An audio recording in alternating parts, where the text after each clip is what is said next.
ದುರ್ಬಲ ಮಾಡಿ ಈ ದೇಶದ ಸಂವಿಧಾನವನ್ನು ಬದಲಾವಣೆ ಮಾಡಿಕೊಂಡಿದ್ದಾರೆ. ಆದರೆ ಅದು ಸಾಧ್ಯ ಇಲ್ಲ. ಯಾಕಂತ ಹೇಳಿದ್ರೆ ಇದು ಎಲ್ಲ ಜಾತಿ ಜನಾಂಗಗಳಿಗೆ ಸೇರಿರ್ತಕ್ಕಂಥ ಈ ದೇಶ ಇದು. ಅಂಬೇಡ್ಕರ್ ಅನುಯಾಯಿಗಳಿಗೆ ಬಹಳ ಅವಮಾನ ಆಗಿದೆ.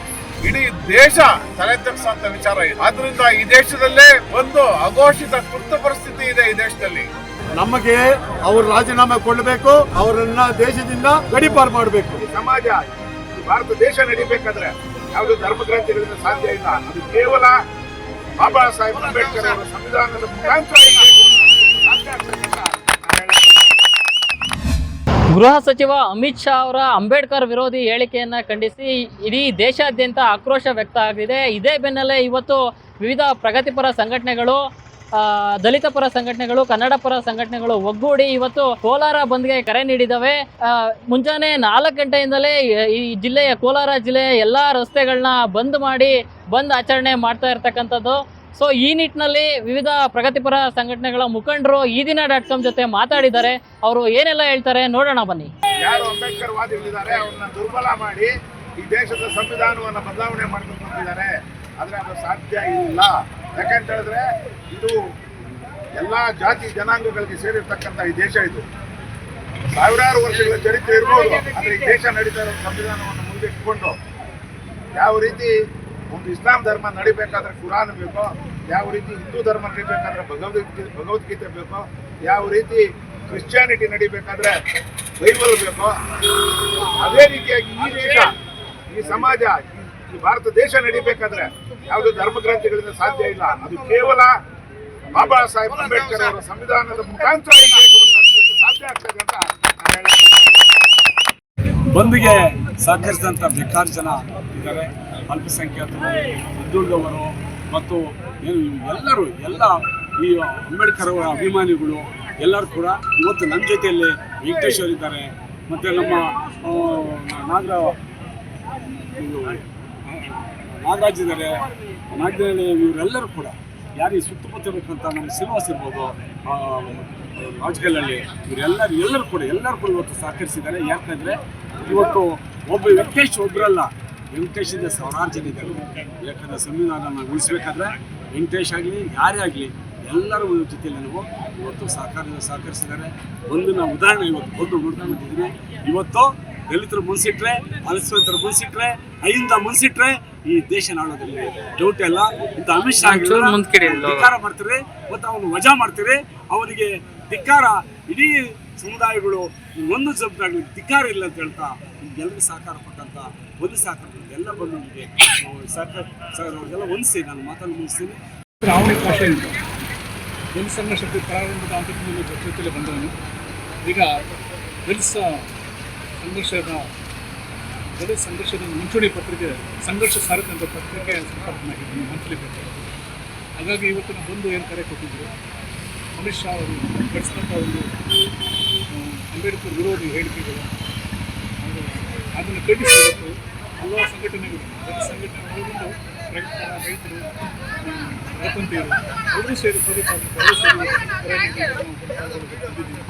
ಹಾಗಾಗಿ ಏನು ಅಮಿತ್ ಶಾ ಕೊಟ್ಟಿರ್ತಕ್ಕಂಥ ಒಂದು ಹೇಳಿಕೆ ಇಡೀ ನಾಗರಿಕ ಸಮಾಜ ಪರ್ಟಿಕ್ಯುಲರ್ ಆಗಿ ಅಂಬೇಡ್ಕರ್ನ ಹೆಸರನ್ನು ಇಟ್ಕೊಂಡಿರ್ತಕ್ಕಂಥ ಅನೇಕ ಸಂಘಟನೆಗಳು ಮತ್ತು ಅಂಬೇಡ್ಕರ್ ಅನುಯಾಯಿಗಳಿಗೆ ಬಹಳ ಅವಮಾನ ಆಗಿದೆ. ಅದು ಏನಂತ ಹೇಳಿದ್ರೆ ಅವರ ಮನಸ್ಥಿತಿಯನ್ನು ಬೇಸಿಕ್ಕಾಗಿ ಅಮಿತ್ ಶಾ ಅವರು ಮತ್ತು ನರೇಂದ್ರ ಮೋದಿ ಅವರು ಒಂದು ಮನುವಾದಿಯ ಅವರು ಒಂದು RSS ಮನಸ್ಥಿತಿ, ಗಾಂಧಿಯವರು ಕೊಂದವರು, ಗಾಂಧಿಯವರು ಕೊಂದಂಥ ಒಂದು ಸಂತತಿ ಇದೆಯಲ್ಲ RSS ಅಂತಕ್ಕಂಥ ಒಂದು ಸಂಘಟನೆ, ಅದು ಕೊಲೆ ಮಾಡಿದವರು ಇವತ್ತು ದೇಶ. ಮೊದಲಿಗೆ ನಾವು ಮಠಗಳಲ್ಲಿ ಒಂದು ಭಯೋತ್ಪಾದಕರು ಇದ್ದಾರೆ ಅಂತ ನಾವು ಸ್ಲೋಗನ್ ಹಾಕ್ತಾ ಇದ್ವಿ. ಆದರೆ ಇವತ್ತು ಪಾರ್ಲಿಮೆಂಟಲ್ಲಿ ಭಯೋತ್ಪಾದಕರು ಅಮಿತ್ ಶಾ ಅಂತ ಅನೇಕ ಮಂದಿ ಇದ್ದಾರೆ. ಹಾಗಾಗಿ ಅವ್ರು ಹೇಳ್ತಕ್ಕಂಥ ಹೇಳಿಕೆಯಲ್ಲಿ ಇದು ಸಮೂಹನ ಎಚ್ಚರಿಸಿಲ್ಲ. ಹಾಗಾಗಿ ಅವರು ಏನು ಅವರ ಮನಸ್ಥಿತಿ ಎಂಥದ್ದು ಅಂತ ಹೇಳಿದ್ರು, they are talking like saints but acting like pictures. ಕಟುಕತನ ಇಡೀ ದೇಶದಲ್ಲಿ ಇವತ್ತಿಗೆ ವರ್ಷಗಳ ನರೇಂದ್ರ ಮೋದಿ ಅಧಿಕಾರಕ್ಕೆ ಬಂದಾಗಿಂದ ಭಾರತ ದೇಶದ ಪ್ರಜಾಪ್ರಭುತ್ವ ಯಾವಾಗ ಸತ್ತೋಗಿದೆ. ಕೇವಲ ಹೆಸರಿಗೆ ಮಾತ್ರ ಆಗಿರೋ ವಿಷಯ. ಆದರೆ ನರೇಂದ್ರ ಮೋದಿ ಮತ್ತು BJP ಸರ್ಕಾರಗಳು ಏನು ಒಂದು ಭಾರತ ದೇಶಕ್ಕೆ ಆಡಳಿತದ ಚುಕ್ಕಾಣಿ ಇದ್ದಾಗಿಂದ ನಡುವರ ಅಲ್ಪಸಂಖ್ಯಾತರು ಮತ್ತು ಕೂಲಿ ಕಾರ್ಮಿಕರು ಅನೇಕ ಮಂದಿ ಜೀವ ಕಳೆದುಕೊಂಡ ಪರಿಸ್ಥಿತಿ. ಅಮಿತ್ ಶಾ ಅಂತಕ್ಕಂಥ ಒಬ್ಬ ಕೊಲೆಗಡಕ ಕಳೆದ 2002ರಲ್ಲಿ ಸೊರಾಬುದ್ದೀನ್ ಕೇಸಲ್ಲಿ ಗಡೀಪಾರ ಆಗ್ತಂಥ ವ್ಯಕ್ತಿ, ಅವನಿಗೆ ತೀರ್ಪು ಕೊಡುವಂಥ ದಿವಸ ಒಂದು ಜಡ್ಜನ್ನು ಕೊಲೆ ಮಾಡ್ತಂಥ ಒಂದು ದೃಷ್ಟಿ ಇದೆ. ಹಾಗಾಗಿ ಅಂಥವರು ವಿದೇಶ ಆಗ್ತಕ್ಕಂಥದ್ದು ಬಹಳ ಬಹಳ ನಾಚಿಕೆಯ ವಿಚಾರ.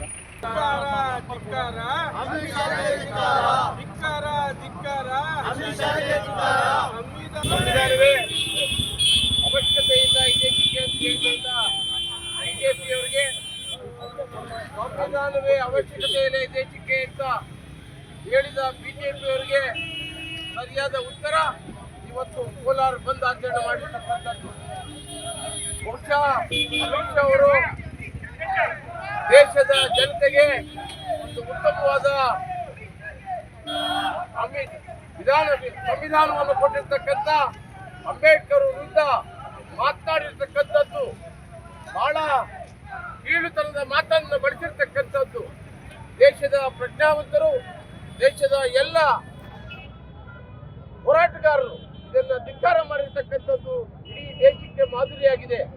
ಕೋಲಾರದಲ್ಲಿ ನಾವೆಂದೂ ಕಂಡರಿಯದ ರೀತಿಯಲ್ಲಿ ನಾವು ಕೂಡ 30-40 ವರ್ಷಗಳಿಂದ ಕೋಲಾರದಲ್ಲಿ ಅನೇಕ ಹೋರಾಟಗಳನ್ನು ಮಾಡಿದ್ದೇವೆ.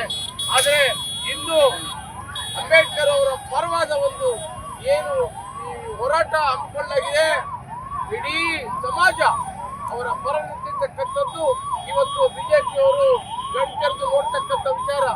ಇನ್ನೆಂದೂ ಕೂಡ ಸಂವಿಧಾನದ ವಿಚಾರದಲ್ಲಾಗ್ಲಿ, ಅಂಬೇಡ್ಕರ್ ವಿಚಾರದಲ್ಲಾಗಲಿ, ಕಾಂಗ್ರೆಸ್ ಪಕ್ಷದ ವಿಚಾರದಲ್ಲಾಗ್ಲಿ, ಗಾಂಧಿಯವರ ವಿಚಾರದಲ್ಲಾಗ್ಲಿ ಮಾತನಾಡಿದ್ರೆ ತಕ್ಕ ಪಾಠ ಬೀದಿಗೆ ಬಂದು ಜನ ಕಲಿಸ್ತಾರೆ ಅಂತಕ್ಕಂಥ ಮಾತು ಇವತ್ತಿನ ಕೋಲಾರ ಬಂದು ಈ ಮುಖಾಂತರ ನಿಮಗೆ ಒಂದು ಸಂದೇಶವನ್ನು ಕೊಟ್ಟಿದ್ದಾರೆ. ಶಾಂತ ರೀತಿಯಲ್ಲಿದ್ದಂತಹ ಜನರನ್ನ ಉದ್ರೇಕ ಕೊಡತಕ್ಕಂಥ ಕೆಲಸವನ್ನು ಮಾಡಬಾರದು. ಅಮಿತ್ ಶಾ ಅವರು ಪ್ರಜಾಪ್ರಭುತ್ವದ ದೇಗುಲವಾದ ಪಾರ್ಲಿಮೆಂಟ್ ಭವನದಲ್ಲಿ ಅಮಿತ್ ಶಾ ಅಂಬೇಡ್ಕರ್ ಅವರ ಬಗ್ಗೆ ಆಡುವಂತ ಮಾತು ಇವತ್ತು ಇಡೀ ದೇಶ, ಪ್ರಜಾಪ್ರಭುತ್ವ ವ್ಯವಸ್ಥೆಯಲ್ಲಿರುವಂತಹ ದೇಶ ಇವತ್ತು ತಲೆ ತಗ್ಗಿಸುವ ರೀತಿಯಲ್ಲಿ ಮಾತಾಡಿರುವಂತದ್ದು. ನಮ್ಮ ಕಾಂಗ್ರೆಸ್ ಪಕ್ಷದ ವತಿಯಿಂದ, ಜಿಲ್ಲಾ ಕಾಂಗ್ರೆಸ್ ವತಿಯಿಂದ ನಾವು ಇದನ್ನ ಖಂಡನೆ ಮಾಡ್ತಾ ಇದ್ದೀವಿ. ಏನು ಇವತ್ತಿನ ದಿನ ಪ್ರಗತಿಪರ ಸಂಘಟನೆಗಳು ಮತ್ತು ದಲಿತ ಪರ ಸಂಘಟನೆಗಳು, ಪ್ರಜ್ಞಾವಂತರು ಏನು ಈ ಕೋಲಾರ ಬಂಧನ ನಡೆಸ್ತಾ ಇದ್ದೀವಿ, ಅದಕ್ಕೆ ನಾವು ವ್ಯಾಪಕ ಅಲ್ಪಸಂಖ್ಯಾತರು ಎಲ್ಲರೂ ಸೇರಿ ಏನು ಕೋಲಾರ ಬಂದ್ ಮಾಡ್ತಾ ಇದ್ದಾರೆ, ಅದಕ್ಕೆ ನಾವು ವ್ಯಾಪಕವಾದಂತಹ ಬೆಂಬಲವನ್ನ ನಾವು ಜಿಲ್ಲಾ ಕಾಂಗ್ರೆಸ್ ವತಿಯಿಂದ ಸೂಚಿಸ್ತಾ ಇದ್ದೀವಿ. ಹಾಗೇನೆ ಈ ದೇಶದಲ್ಲಿ ಸಂವಿಧಾನ ಇದೆಯೋ ಇಲ್ಲವೋ ಅನ್ನೋ ರೀತಿಯಲ್ಲಿ ಕೇಂದ್ರ ಸರ್ಕಾರದ ವರ್ತನೆ, ಮೋದಿ ಮತ್ತು ಅಮಿತ್ ಶಾ ಜೋಡಿ ಏನಿದೆ, ಈ ದಿನ ಇದು ಪ್ರಜಾಪ್ರಭುತ್ವಕ್ಕೆ ತುಂಬಾ ಮಾರಕವಾಗಿರುವಂತಹ ಖಳನಾಯಕರು ಇವರು. ಹೇಗೆ ಅಂತಂದ್ರೆ, ನಾವು ನಿನ್ನೆ ಎಲ್ಲ ಪ್ರೆಸ್ ಮೀಟ್ ಅಲ್ಲಿ ನಾವು ಮಾತಾಡಿದೀವಿ. ದ್ರೌಪದಿ ಮುರ್ಮು ಇದ್ದಾರಲ್ಲ, ನಮ್ಮ ದೇಶದ ರಾಷ್ಟ್ರಪತಿಗಳು, ಅವನು ಸಹ ಪಾರ್ಲಿಮೆಂಟ್ ಭವನ ಏನು ಜನ ಓಪನಿಂಗ್ ಸೆರೆಮನಿಗೆ, ಉದ್ಘಾಟನೆಗೆ, ಲೋಕಾರ್ಪಣೆ ಮಾಡಿದಾಗ ಅವನ್ನ ಖರೀದಿ ಮಾಡುವಂತದ್ದು ಇದು ರಾಷ್ಟ್ರಪತಿಗೆ ಮತ್ತು ಸಂವಿಧಾನಕ್ಕೆ ಮಾಡುವಂತ ಅವಮಾನ ಅಂತ ಜನ ಭಾವಿಸ್ತಾ ಇದ್ದಾರೆ. ಅದೇ ಅಯೋಧ್ಯ ರಾಮ ಮಂದಿರ ಅದನ್ನು ಲೋಕಾರ್ಪಣೆ ಮಾಡುವಾಗಲೂ ಸಹ ದ್ರೌಪದಿ ಮುರ್ಮುರವ್ರನ್ನ ಕಡೆಗಣಿಸಿ ಅವರು ಆ ಕಾರ್ಯಕ್ರಮ ಮಾಡಿರುವಂತದ್ದು ಇಡೀ ದೇಶ ತಲೆ ತಗ್ಗಿಸುವಂತ ವಿಚಾರ ಇದೆ. ಆದ್ರಿಂದ ಈ ದೇಶದಲ್ಲಿ ಒಂದು ಅಘೋಷಿತ ತುರ್ತು ಪರಿಸ್ಥಿತಿ ಇದೆ. ಈ ದೇಶದಲ್ಲಿ ನಾವೆಲ್ಲ ಸಹ ಮುಂದಿನ ದಿನಗಳಲ್ಲಿ ಮಾನ ಮರ್ಯಾದೆಯಾಗಿ ಜೀವನ ಮಾಡೋದು ತುಂಬಾ ಸಹಬಾಳ್ವೆ ಅಸಾಧ್ಯ ಆಗ್ತಾರೋ ನಿಟ್ಟಿನಲ್ಲಿ ನಾವು ಇದನ್ನ ವ್ಯಾಪಕವಾಗಿ ಪ್ರತಿಭಟನೆ ಮಾಡ್ತೀವಿ. ನಾವು ಅಮಿತ್ ಶಾನ ದೇಶದಲ್ಲೇ ಓಡಿಸ್ಬೇಕು ಅಂತ ನಾವು ಕರೆ ನೀಡ್ತಾ ಇದ್ದೀವಿ. ನಮಸ್ಕಾರ. ಆ ನಾಯಕನನ್ನ ಇವತ್ತು ಏಕವಚನದಲ್ಲಿ ಮಾತಾಡಿ ಸೆಷನಲ್ಲಿ ಪಾರ್ಲಿಮೆಂಟಲ್ಲಿ ಇವತ್ತು ಅವರ ಹೆಸರಿಗೆ ಧಕ್ಕವಂತ ತರುವಂಥ ಕೆಲಸವನ್ನು ನರೇಂದ್ರ ಮೋದಿ ಸಚಿವ ಸಂಪುಟವನ್ನು ಮಾಡ್ತಾ ಇದೆ. ಇವತ್ತು ಈ ಸಚಿವ ಸಂಪುಟದಲ್ಲಿ ಅವರ ಪ್ರಮಾಣ ವಚನ ಸಮಯದಲ್ಲಿ ಕೂಡ ನರೇಂದ್ರ ಮೋದಿಯವರು ಮೊದಲ ಬಾರಿಗೆ ಅವರೊಂದು ಪ್ರಮಾಣ ವಚನವನ್ನು ಸ್ವೀಕಾರವನ್ನು ಕೂಡ ಅವರ ಸಂವಿಧಾನ ಶಿಲ್ಪಿ B.R. ಅಂಬೇಡ್ಕರ್ ಅವರ ಬರೆದಿರುವಂಥ ಸಂವಿಧಾನಕ್ಕೆ ಪ್ರಮಾಣ ಮಾಡಿ ಅವರ ಕಾಲಿಗೆ ಮುಕ್ಕಿ ಅವರು ಯಾವ ರೀತಿಗಳನ್ನು ಕಾರ್ಯಕ್ರಮಗಳನ್ನು ಮಾಡಬೇಕು ಅಂತ ಕೂಡ ನಾವು ಇಡ್ತೀರಿ ಅಂತ ಹೇಳಿದವರು ಅಂತ ನರೇಂದ್ರ ಮೋದಿ ಮಾತು ತಪ್ತಾ ಇದ್ದಾರೆ. ಅಂತ ಸಚಿವ ಸಂಪುಟದಲ್ಲಿ ಏನು ಸಚಿವರಾಗಿ ಗೃಹ ಮಂತ್ರಿಗಳಾಗಿ ಅಮಿತ್ ಶಾ ಅವರು ಏನಿದ್ದಾರೆ ಅವರನ್ನು ಆ ಪಾರ್ಲಿಮೆಂಟರಿ ವಿಚಾರವನ್ನು ಕೂಡ ಸೇರಿಸಬಾರ್ದು. ಅವ್ರನ್ನ ಸಚಿವ ಸಂಪುಟದಿಂದ ಕೈ ಬಿಡಬೇಕು. ನಾವು ಅವರ ಸಮಯ ಹೇಳಿದ್ರೆ ಆ ಸಮಯಕ್ಕೆ ಕಾರಣಕ್ಕಾದ ನಾವು ಅಲ್ಲ.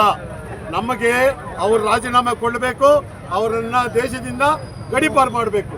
ಈ ಗಡೀಪಾರು ಮಾಡೋದಕ್ಕೆ ಇಡೀ ರಾಜ್ಯ ಎಲ್ಲ ರಾಷ್ಟ್ರ ಮಟ್ಟದಲ್ಲೂ ಕೂಡ ನಾವು ಅದ್ದೂರಿಯಾಗಿ ಇವತ್ತು ಏನು ಕೋಲಾರ ಬಂದ್ ಮಾಡ್ತಾ ಇದ್ದೀವಿ. ಚರಿತ್ರೆ ವಿರೋಧ ಜಿಲ್ಲೆ, ಇಡೀ ಭಾರತ ದೇಶದಲ್ಲೇ ಸಂಘಟನೆಗಳಲ್ಲಿ ಎತ್ತಿದ ಕೈ ಜಿಲ್ಲೆ ಇದು. ಇವತ್ತು ತಾತ್ಕಾಲಿಕವಾಗಿ ನಾವು ಒಂದು ದಿವಸ ಬಂದ್ ಮಾಡೋದಕ್ಕೆ ಕೋಲಾರ ಮಾತ್ರ ನಗರ ಮಾತ್ರ ಬಂದ್ ಮಾಡೋದಕ್ಕೆ ಸಾಧ್ಯವಾಗ್ತದೆ. ಇದು ಇಡೀ ಜಿಲ್ಲೆ ಎಲ್ಲ ಇವತ್ತು ಏನೋ ಅಮಿತ್ ಶಾ ಅವರು ಏನೋ ರಾಜೀನಾಮೆ ಕೊಡಲಿಲ್ಲ, ಅವ್ರು ಗಡೀಪಾಡು ಮಾಡಿಲ್ಲ ಅಂತ ಹೇಳಿದ್ರೆ ಇಡೀ ಜಿಲ್ಲೆ ಪೂರ್ತಿ ಕೂಡ ನಾವೆಲ್ಲ ಸಂಘಟನೆಗಳವರು ಸೇರಿ ನಾವು ಉಗ್ರ ಹೋರಾಟ ಮಾಡೋದಕ್ಕೆ ಸಿದ್ಧವಾಗಿದ್ದೀರಿ. ಇವತ್ತು ನಿನ್ನೆ ನಮ್ಮ ಜಿಲ್ಲಾ ಕಾಂಗ್ರೆಸ್ ಅಧ್ಯಕ್ಷರು, ಕಾರ್ಯಾಧ್ಯಕ್ಷರು ಹಾಗೂ ಎಲ್ಲ ಪದಾಧಿಕಾರಿಗಳು ಕೈ ಜೋಡಿಸಬೇಕು ಅಂತ ಹೇಳಿದಾಗ ಎಲ್ಲ ಹೃದಯಪೂರ್ವಕವಾಗಿ ಕೈ ಜೋಡಿಸಿ ಎಲ್ಲ ಒಟ್ಟಿಗೆ ನಾವು ಕೆಲಸ ಮಾಡ್ತಾ ಇದ್ದೀವಿ. ಇವತ್ತು ಬೆಳಗ್ಗೆ 4 ಗಂಟೆಯಲ್ಲಿ ಕೂಡ ನಮ್ಮ ದಲಿತಾಣ್ ಸ್ವಾಮಿಯವರು, ನಮ್ಮ ಎಲ್ಲ ಮುಖಂಡಗಳು, ದಲಿತ ಎಲ್ಲ ಮುಖಂಡಗಳು ಕೈ ಜೋಡಿಸಿ ಇವತ್ತು ಕೆಲಸ ಮಾಡ್ತಾ ಇದ್ದೀರಿ. ಇದಕ್ಕೆ ಕಾರಣಕರ್ತರು ಒಂದು ರೀತಿಗಳಲ್ಲಿ ಜಿಲ್ಲೆಯ ಮುಖಂಡರುಗಳಿರ್ಬೋದು, 7 ಬಾರಿ ಗೆದ್ದಿರೋ ಸಂಸತ್ ಸದಸ್ಯರಾದಂಥ KH ಮುನಿಯಪ್ಪನವ್ರು ಇರ್ಬೋದು, ನಜೀರ್ ಅಹಮದ್ ಅವರು ಇರ್ಬೋದು, ಎಲ್ಲ ಜಿಲ್ಲಾ ಉಸ್ತುವಾರಿ ಸಚಿವರು ಇರ್ಬೋದು, ಎಲ್ಲ ಕಾಂಗ್ರೆಸ್ ಪಕ್ಷದ ಎಲ್ಲ ಶಾಸಕರುಗಳು ಇರ್ಬೋದು, ಎಲ್ಲ ಕೈಗೆಡಿಸಿ ಇವತ್ತು ನಾವು ಕೆಲಸ ಮಾಡ್ತಾ ಇದ್ದೀವಿ. ನರೇಂದ್ರ ಮೋದಿ ಅವರ ಸಚಿವ ಸಂಪುಟದಲ್ಲಿ ಕೈ ಬೀಳಿಲ್ಲ ಅಂತ ಹೇಳಿದ್ರೆ ನಾವು ಜಿಲ್ಲೆಯೆಲ್ಲ ನಾವು ಹೋರಾಟ ಮಾಡೋದಕ್ಕೆ, ನಾವು ಜಿಲ್ಲೆ ಎಲ್ಲ ಸಂಪುಟದಲ್ಲೂ ಕೂಡ ದಲಿತರ ಎಲ್ಲ ಮುಖಂಡಗಳ ನೇತೃತ್ವದಲ್ಲಿ ನಾವು ಉಗ್ರ ಹೋರಾಟ ನಡೆಸೋದಕ್ಕೆ ನಾವು ಸಿದ್ಧವಾಗಿದ್ದೇವೆ.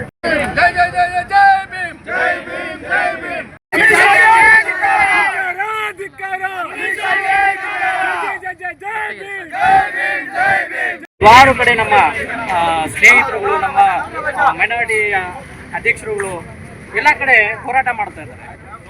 ಏನಪ್ಪ ನಾವು ನೇರವಾಗಿ ಹೇಳ್ತಕ್ಕಂಥದ್ದು ಕೇಂದ್ರ ಸಚಿವರಿಗೆ, ಕೇಂದ್ರ ಸಂಪುಟ ಸಭೆಗೆ ನಾವು ನೇರವಾಗಿ ಹೇಳ್ತಕ್ಕಂಥ ಮಾತೇನಂತಂದ್ರೆ, ಇದೆಲ್ಲವನ್ನ ಗಮನದಲ್ಲಿಟ್ಟುಕೊಂಡು ನಾವು ಅಮಿತ್ ಶಾನ ಈ ಕೂಡಲೇ ಸಚಿವ ಸಂಪುಟ ಸಭೆಯಿಂದ ವಜಾಗೊಳಿಸಬೇಕು. ಇಲ್ಲ ಅಂತಂದ್ರೆ ತೀವ್ರವಾಗಿ ಖಂಡಿಸ್ತೀವಿ, ಉಗ್ರವಾದ ಪ್ರತಿಭಟನೆ ಹಮ್ಮಿಕೊಳ್ತೀವಿ, ಡೆಲ್ಲಿಯಲ್ಲಿ ಬಂದು ಪ್ರತಿಭಟನೆ ಮಾಡ್ತಕ್ಕಂಥ ಸನ್ನಿವೇಶಗಳು ಎದುರಾಗ್ತವೆ ಅಂತ ಹೇಳ್ತಾ, ತೀವ್ರವಾಗಿ ಈ ದೇಶದ ಕಾನೂನಿಗೆ ಏನಾದರೂ ತೊಂದರೆ ಕೊಡ್ತಕ್ಕಂಥ ಸನ್ನಿವೇಶ ಬಂದಿದ್ದೇ ಆದ್ರೆ ರಕ್ತಪಥವಾಗತ್ತೆ ಅಂತ ಹೇಳ್ಬಿಟ್ಟು ನಾನು ಈ ಒಂದು ಅಮಿತ್ ಶಾಗೆ ಮತ್ತೆ ಈ ಮೋದಿ ಪರಿವಾರಕ್ಕೆ ನಾನು ಹೇಳ್ತೀನಿ. ಪ್ರಜಾಪ್ರಭುತ್ವದ ದೇಗುಲವಾದ ಪಾರ್ಲಿಮೆಂಟ್ ಭವನದಲ್ಲಿ ಅಮಿತ್ ಶಾ ಅಂಬೇಡ್ಕರ್ ಅವರ ಬಗ್ಗೆ ಆಡುವಂತ ಮಾತು ಇವತ್ತು ಇಡೀ ದೇಶ, ಪ್ರಜಾಪ್ರಭುತ್ವ ವ್ಯವಸ್ಥೆಯಲ್ಲಿರುವಂತಹ ದೇಶ ಇವತ್ತು ತಲೆ ತಗ್ಗಿಸುವ ರೀತಿಯಲ್ಲಿ ಮಾತಾಡಿರುವಂಥದ್ದು. ನಮ್ಮ ಕಾಂಗ್ರೆಸ್ ಪಕ್ಷದ ವತಿಯಿಂದ, ಜಿಲ್ಲಾ ಕಾಂಗ್ರೆಸ್ ವತಿಯಿಂದ ನಾವು ಇದನ್ನ ಖಂಡನೆ ಮಾಡ್ತಾ ಇದ್ದೀವಿ. ಏನು ಇವತ್ತಿನ ದಿನ ಪ್ರಗತಿಪರ ಸಂಘಟನೆಗಳು ಮತ್ತು ದಲಿತ ಪರ ಸಂಘಟನೆಗಳು, ಪ್ರಜ್ಞಾವಂತರು ಏನು ಈ ಕೋಲಾರ ಬಂಧನ ನಡೆಸ್ತಾ ಇದ್ದೀವಿ, ಅದಕ್ಕೆ ನಾವು ವ್ಯಾಪಕ ಅಲ್ಪಸಂಖ್ಯಾತರು ಎಲ್ಲರೂ ಸೇರಿ ಏನು ಕೋಲಾರ ಬಂದ್ ಮಾಡ್ತಾ ಇದ್ದಾರೆ, ಅದಕ್ಕೆ ನಾವು ವ್ಯಾಪಕವಾದಂಥ ಬೆಂಬಲವನ್ನ ನಾವು ಜಿಲ್ಲಾ ಕಾಂಗ್ರೆಸ್ ವತಿಯಿಂದ ಸೂಚಿಸ್ತಾ ಇದ್ದೀವಿ. ಹಾಗೇನೆ ಈ ದೇಶದಲ್ಲಿ ಸಂವಿಧಾನ ಇದೆಯೋ ಇಲ್ಲವೋ ಅನ್ನೋ ರೀತಿಯಲ್ಲಿ ಕೇಂದ್ರ ಸರ್ಕಾರದ ವರ್ತನೆ, ಮೋದಿ ಮತ್ತು ಅಮಿತ್ ಶಾ ಜೋಡಿ ಏನಿದೆ, ಈ ದಿನ ಇದು ಪ್ರಜಾಪ್ರಭುತ್ವಕ್ಕೆ ತುಂಬಾ ಮಾರಕವಾಗಿರುವಂತ ಖಳನಾಯಕರು ಇವರು. ಹೇಗೆ ಅಂತಂದ್ರೆ, ನಾವು ನಿನ್ನೆ ಎಲ್ಲ ಪ್ರೆಸ್ ಮೀಟ್ ಅಲ್ಲಿ ನಾವು ಮಾತಾಡಿದೀವಿ, ದ್ರೌಪದಿ ಮುರ್ಮು ಇದ್ದಾರಲ್ಲ ನಮ್ಮ ದೇಶದ ರಾಷ್ಟ್ರಪತಿಗಳು, ಅವನು ಸಹ ಪಾರ್ಲಿಮೆಂಟ್ ಭವನ ಏನು ಜನ ಓಪನಿಂಗ್ ಸೆರೆಮನಿಗೆ, ಉದ್ಘಾಟನೆಗೆ, ಲೋಕಾರ್ಪಣೆ ಮಾಡಿದಾಗ ಅವನ್ನ ಖರೀದಿ ಮಾಡುವಂತದ್ದು ಇದು ರಾಷ್ಟ್ರಪತಿಗೆ ಮತ್ತು ಸಂವಿಧಾನಕ್ಕೆ ಮಾಡುವಂತ ಅವಮಾನ ಅಂತ ಜನ ಭಾವಿಸ್ತಾ ಇದ್ದಾರೆ. ಅದೇ ಅಯೋಧ್ಯ ರಾಮ ಮಂದಿರ ಅದನ್ನು ಲೋಕಾರ್ಪಣೆ ಮಾಡುವಾಗ ಸಹ ದ್ರೌಪದಿ ಮುರ್ಮುರವ್ರನ್ನ ಕಡೆಗಣಿಸಿ ಅವರು ಆ ಕಾರ್ಯಕ್ರಮ ಮಾಡಿರುವಂಥದ್ದು ಇಡೀ ದೇಶ ತಲೆ ತಗ್ಗಿಸುವಂತ ವಿಚಾರ ಇದು. ಆದ್ರಿಂದ ಈ ದೇಶದಲ್ಲಿ ಒಂದು ಅಘೋಷಿತ ತುರ್ತು ಪರಿಸ್ಥಿತಿ ಇದೆ. ಈ ದೇಶದಲ್ಲಿ ನಾವೆಲ್ಲ ಸಹ ಮುಂದಿನ ದಿನಗಳಲ್ಲಿ ಮಾನ ಮರ್ಯಾದೆಯಾಗಿ ಜೀವನ ಮಾಡೋದು ತುಂಬಾ ಸಹಬಾಳ್ವೆ ಅಸಾಧ್ಯ ಆಗ್ತಾರೋ ನಿಟ್ಟಿನಲ್ಲಿ ನಾವು ಇದನ್ನ ವ್ಯಾಪಕವಾಗಿ ಪ್ರತಿಭಟನೆ ಮಾಡ್ತೀವಿ. ನಾವು ಅಮಿತ್ ಶಾನ ದೇಶದಲ್ಲೇ ಓಡಿಸ್ಬೇಕು ಅಂತ ನಾವು ಕರೆ ನೀಡ್ತಾ ಇದ್ದೀವಿ. ನಮಸ್ಕಾರ. ಮತ್ತಷ್ಟು ವಿಶೇಷ ವಿಡಿಯೋಗಳನ್ನು ನೋಡಲು ಮತ್ತು ಹೊಸ ವಿಡಿಯೋಗಳ ಬಗ್ಗೆ ತಿಳಿಯಲು ಈ ದಿನ .com ಯೂಟ್ಯೂಬ್ ಚಾನೆಲ್ ಸಬ್ಸ್ಕ್ರೈಬ್ ಮಾಡಿ ಮತ್ತು ಬೆಲ್ ಐಕಾನ್ ಕ್ಲಿಕ್ ಮಾಡಿ.